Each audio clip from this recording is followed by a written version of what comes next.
কিয়ামতের দিন যখন বর্তমান পৃথিবী ও আকাশ বদলে দেওয়া হবে, মানুষ ও ফেরেশতারা সবাই একত্রে আল্লাহর দরবারে ভয়ে কাঁপতে কাঁপতে দাঁড়িয়ে থাকবে। কারুর কথা বলার সাহস থাকবে না। ঠিক সেই সময় ৭০০ ফেরেশতা একটি ঘর টেনে নিয়ে আসবে, যাকে দেখে পুরো মাহশারের মাঠে এক অদ্ভুত হট্টগোল শুরু হয়ে যাবে এবং প্রত্যেকে ভীত হয়ে পড়বে, যাকে তাকেই দোজখ অর্থাৎ জাহান্নাম বলা হয়, যার মধ্যে ৭টি স্তর ও ৭টি দরজা রয়েছে। ৭টি স্তরে বিভিন্ন ধরনের লোক ফেলা হবে এবং এই সব দরজা সেখানে বিভিন্ন গুনাহাগারদের নামে চিহ্নিত করা হয়েছে, যেমন মুশরিক, মুনাফিক, কুফরকারী এবং এছাড়াও যারা অপরাধী, যেমন গীবতকারী, সুদঘোর, ব্যভিচারী, চোর, এই ধরনের লোকেরা থাকবে। আর সেখানে শুধুমাত্র দুটি জায়গা আছে, জান্নাত ও জাহান্নাম। তাই আপনারা এই ভিডিওর মাত্র কয়েক মিনিটে জাহান্নাম সম্পর্কে দেখে জানতে পারবেন। তাই আপনাদের কাছে অনুরোধ, এই ভিডিওটি পুরোপুরি দেখুন এবং আপনার বন্ধু ও পরিবারের সদস্যদের সাথে লাইক, কমেন্ট ও শেয়ার করে অবশ্যই দেখান।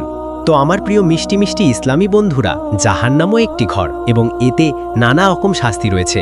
আগুনের শাস্তি, ধোঁয়ার শাস্তি, ঠান্ডার শাস্তি অর্থাৎ এমন বরফের জায়গা যেখানে ঠান্ডায় হাড় গলিয়ে দেওয়া হবে, আর ধোঁয়ার শাস্তি এমন যে মানুষ শ্বাস নিতে পারবে না। আর আমার বন্ধুরা, জাহান্নামে তীব্র অন্ধকার ও কালো আগুন আছে। নবী পাক সাল্লাল্লাহু তাআলা আলাইহি ওয়াসাল্লাম ইরশাদ ফরমান, দুনিয়ার আগুন জাহান্নামের আগুনের সপ্তম অংশ মাত্র।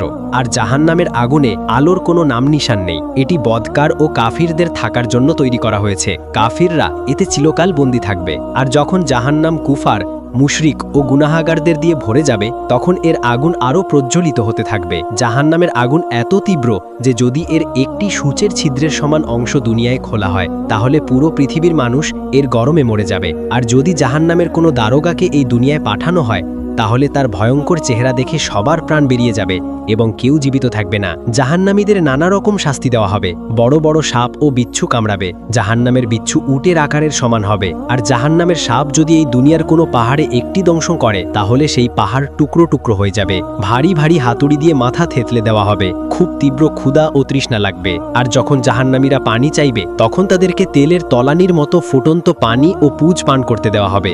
জাহান্নামে গুনাহাগারদের খাবার জন্য একটি জাকুম নামের গাছ রয়েছে, যাতে কাঁটাযুক্ত বিষাক্ত ফল আছে। যখন ক্ষুধার্ত জাহান্নামীদের এই ফল খেতে দেওয়া হবে, তখন গুনাহাগাররা এই ফল খেলে তা গলায় আটকে যাবে এবং এর কাঁটা গলা থেকে বেরিয়ে আসবে। এটি নামানোর জন্য যখন পানি চাইবে, তখন তাদেরকে মাহে হামিম দেওয়া হবে। মাহে হামিম এমন ফুটন্ত পুজ যে এটি পান করলে অন্ত্র টুকরো টুকরো হয়ে বেরিয়ে যাবে। তৃষ্ণা এত তীব্র হবে যে উটের মতো তৃষ্ণায় কাতর হয়ে এই পুজের ওপর পড়ে যাবে। যখন শাস্তির কারণে তারা মৃত্যু কামনা করবে, তখন মৃত্যু আসবে না। তখন তারা একে অপরের সাথে পরামর্শ করে জাহান্নামের দারোগা হযরত মালিক আলাইহিস সালামকে চিৎকার করে ডাকবে এবং বলবে, এবার তোমার রবের কাছে আমাদের কাহিনী শেষ করে দাও। কিন্তু হযরত মালিক আলাইহিস সালাম 1000 বছর পর্যন্ত কোনো জবাব দেবেন না। তারপর 1000 বছর পর বলবেন, আমাকে কি বলছো? তাকে বলো যার অবাধ্যতা করেছ। তখন তারা আরও 1000 বছর ধরে আল্লাহ তাআলাকে ডাকতে থাকবে, কিন্তু আল্লাহ তাআলাও 1000 বছর ধরে কোনো জবাব দেবেন না। তারপর তিনি বলবেন, দূর হও, জাহান্নামী পড়ে থাকো, আমার সাথে কথা বলো না। সেই সময় কাফিররা সব ধরনের কল্যাণ থেকে নিরাশ হয়ে পড়বে এবং গাধার মতো জোরে জোরে চিৎকার করে কাঁদবে। প্রথমে চোখের পানি বের হবে। যখন চোখের পানি শেষ হয়ে যাবে, তখন রক্ত কাঁদবে। কাঁদতে কাঁদতে গালে সুইয়ের মতো গর্ত পড়ে যাবে। কান্নার রক্ত ও পুজ এত বেশি হবে যে তাতে নৌকা ভাসানো হলে তা ভেসে যাবে। জাহান্নামীদের চেহারা এমন ভয়ঙ্কর হয়ে যাবে যে যদি কোনো জাহান্নামীকে এই দুনিয়ায় তার সেই রূপে আনা হয়, তাহলে তার কদর্য চেহারা ও দুর্গন্ধের কারণে সবাই মরে যাবে। শেষে কাফিরদের জন্য এমন হবে যে প্রত্যেক কাফিরকে তার উচ্চতার সমান একটি সন্দুকে বন্দী করা হবে। তারপর আগুন জ্বালানো হবে এবং আগুনের তালা লাগানো হবে। তারপর এই সন্দুকটি আরেকটি আগুনের সন্দুকে রাখা হবে এবং তাদের মাঝে আগুন জ্বালানো হবে। এতেও আবার তালা লাগানো হবে। তারপর এই সন্দুকটি আরেকটি সন্দুকে রেখে আগুনের তালা লাগিয়ে আগুনে ফেলা হবে। তখন প্রত্যেক কাফির ভাববে এর বাইরে আর কোনো আগুন নেই। এটাই সবচেয়ে ভয়ানক শাস্তি।